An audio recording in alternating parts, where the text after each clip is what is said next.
Alhamdulillah, takbir Hari Raya Idul Adha sudah berkumandang. Dan kali ini aku ingin kembali mengulang sebuah kisah yang insya Allah gak akan pernah usang, yang akan terus diceritakan oleh asatis dan asatizah kita, tentang keikhlasan, tentang pengorbanan yang besar, tentang cinta, dan tentang ketaatan yang luar biasa seorang hamba. Kisah tentang Nabi Ibrahim dan Nabi Ismail alaihissalam. Yang kisah ini mungkin punya banyak versi cerita, tapi alurnya akan tetap sama. Yang mungkin berbeda nantinya adalah cara kita memaknai kisahnya. Nabi Ibrahim alaihissalam dan Nabi Ismail alaihissalam diceritakan ya, Nabi Ibrahim sudah lama sekali menanti kehadiran seorang anak, sampai akhirnya Allah kabulkan doanya di usianya yang sudah tak lagi muda. Dan ya gak mudah teman-teman. Ketika kita ingat kisahnya, anak yang sudah dibesarkan dengan sepenuh cinta, yang sudah dinanti sekian lama, akhirnya ya Allah minta kembali dengan cara yang mungkin gak masuk di logika manusia. Allah minta sembelih itu anak, Masya Allah. Tapi ya seorang hamba yang memahami bahwasanya ini tuh perintah Allah, gak pakai nanya, gak pakai protes, gak pakai mengaduh, mengeluh dan lain sebagainya.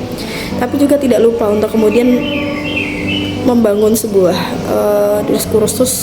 diskursus apa, proses dialektika maksudnya, nggak melupakan musyawarah pada anaknya.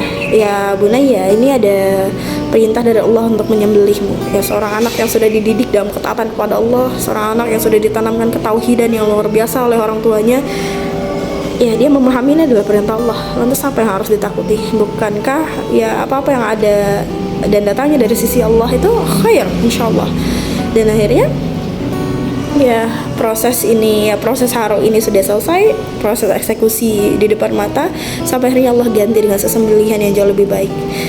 Tapi prosesnya itu loh teman-teman, proses yang mungkin penuh dengan derayan air mata, dengan hati yang sulit pastinya untuk bisa ikhlas menerima ketetapan ini. Tapi disinilah ternyata ikhlas itu enggak cuma tentang tanpa air mata, tapi juga tentang bagaimana kita belajar untuk rela dan benar-benar ya Allah aku ridha, ya Allah aku ridha, ya Allah aku ridha, walaupun mungkin sampai gemetar, sampai mungkin enggak kuat berdiri, sampai mungkin enggak bisa menyeka air mata lagi. Tapi disitulah titik keindahan menjadi seorang hamba, ketika kita benar-benar berserah kepada segala ketetapan Allah, yakin bahwasanya Allah nggak akan pernah menyalahi janjinya. Masya Allah sih. Dan harusnya hari raya kurban ini kita bisa merefleksikan pada diri kita.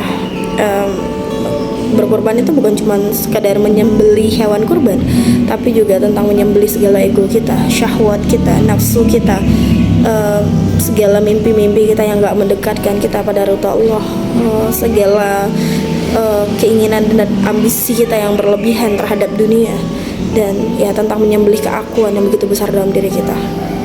Ya semoga kita bisa menjadi pribadi yang lebih baik lagi, hamba-hamba Allah yang lebih taat lagi.